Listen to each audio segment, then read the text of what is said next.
Here's the crochet bag ready to begin the decrease rounds.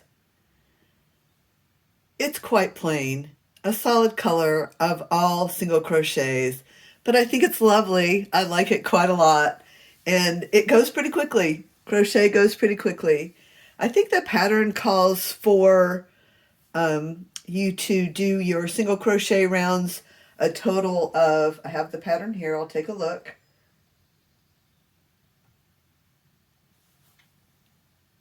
So you had 6 rounds, and then you started crocheting in the round through round 38. Now I stopped at round 36 just because I thought it looked big enough. And that's the flexibility of this pattern. If I had continued through round 38, it still would be just fine. Still would be lovely. What I wanted to show you here before we get started on those decrease rounds is you'll notice that the seam is slightly crooked. And that means that if you fold the bag, as you should be able to at these markers, it's not exactly square anymore. It has a curl. There are a couple of really easy ways to solve this, but I wanted to point it out to you because you'll probably notice that your seam is crooked. So you can leave it like it is and just continue with the decrease rounds. This slight curl will come out in felting. I've done it before. It worked fine. There was a little bit of a thing curly up there that I just had to keep. After the felting process, you can shape it a little bit, and that's when you can cure any of that and get it to look nice and even again.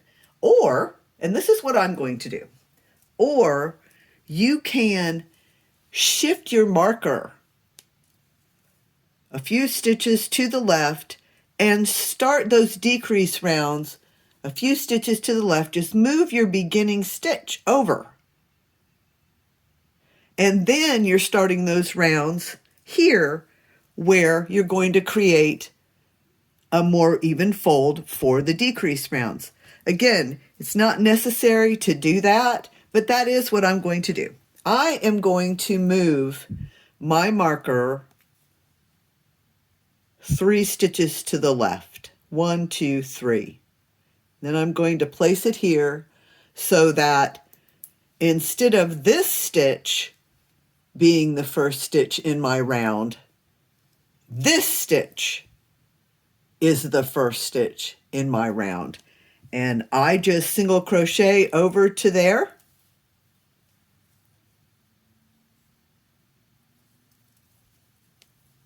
Over to my new marker.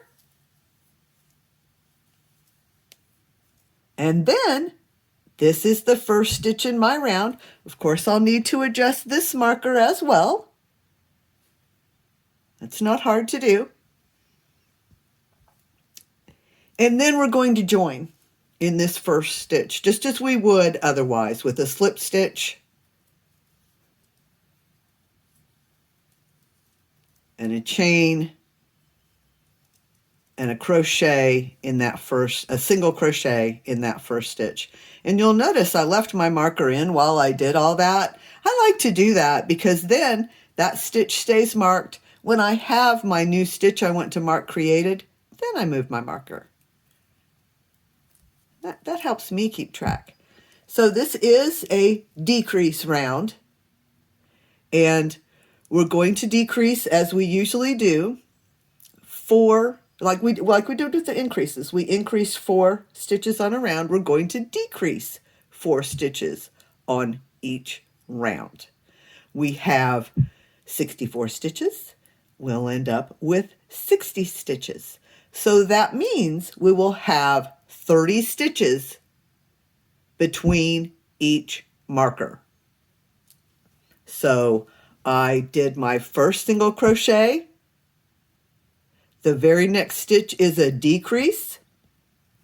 You can simply skip a stitch and single crochet into the next stitch to create a decrease.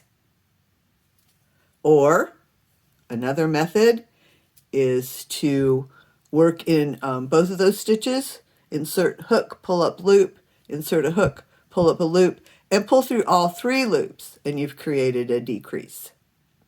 So it's fine to do it that way as well. Either one of those methods. I like to do that method so that I am working in each one of my single crochets across. But if you choose to just skip a stitch to create a decrease, that works just fine. You do it how it works for you. And those are the only 2, that's the only decrease I'm going to use as I do these decreases around. Is I'm going to, and I'll show you again right here. This is the decrease I'm going to use. Insert hook, pull up a loop, insert hook in the next stitch, pull up a loop, and then pull through all 3 stitches on your hook, and you have created a decrease. And then you just continue to crochet across. Now, you want 30 stitches before you get to your next marker. Remember, we need to adjust our marker, but we know that we want to create a total of 30 single crochets between the 2 markers on this side. So I'm going to do that. Go ahead and pause the video, and I'll be back with you in just a minute to show you how to adjust the marker here on the other edge. We want to create 30 stitches before we reach the next marker. So we know that the last 2 stitches before that marker should be stitch number 29 and stitch 30. Stitch number 29 is a decrease, and stitch 30 is a single crochet. And then we can move that marker to this stitch to designate that as the first stitch in the second half of the round.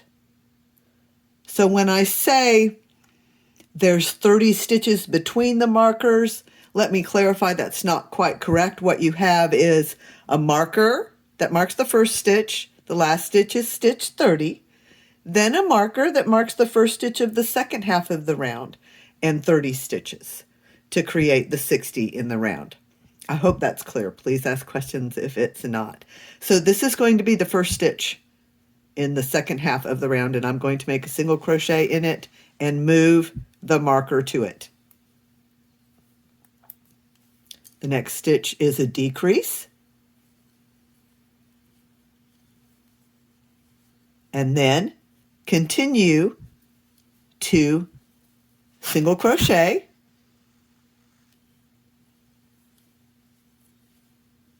until you have created 28 stitches, because those last 2 stitches will be stitch 29, that's a decrease, and stitch 30, that finishes the round. Go ahead and pause, and I'll meet you right there.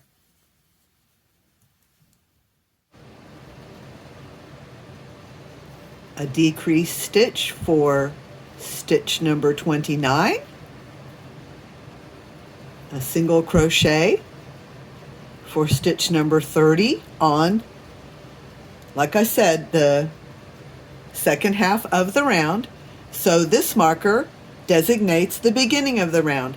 And I think I pointed out, and you may notice that I have a little charm on the marker that marks the beginning of the round. So I know this marker without the charm marks the beginning of the second half of the round, and this marker with the charm marks the beginning of the round, the beginning of the first half of the round.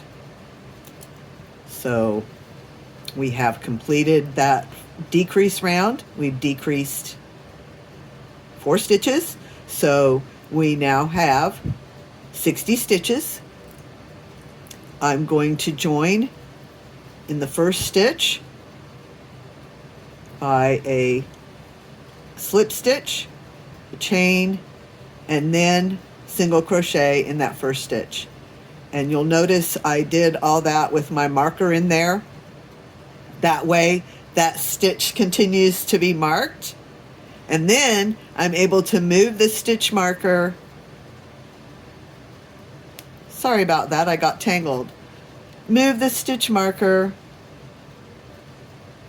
from where it marked the first stitch of the last round and insert it where it marks the first stitch of this round. This round, single crochet all the way around in all 60 stitches.